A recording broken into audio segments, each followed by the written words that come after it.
Primera compareixença de Francisco Rodríguez després que l'Elx va anunciar que el renova per un any. L'entrenador andalús s'ha mostrat molt satisfet per la confiança dipositada sobre ell i promet el màxim esforç i implicació per al projecte 2022-2023 que ja està en marxa.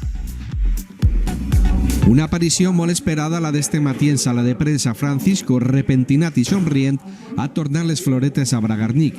Diu que ell també està implicat a fer créixer l'Elx. Muy contento como cuerpo técnico, feliz, porque al final es donde quiero estar.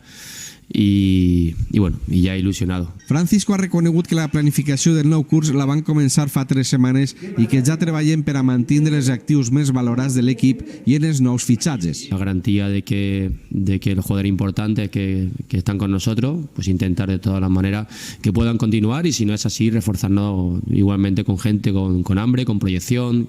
Del màxim propietari ha reconegut que se sent molt identificat i que és un dirigent inusual. Y no trabaja para él, trabaja para el club, y esto también muy importante y bueno, me pareció fantástica, la verdad que es inusual. L'equip s'ha entrenat este matí i s'enfrontarà demà a les 5:30 al Getafe al Martínez Valero, sense Boyer ni Mojica, però sí amb Pastore.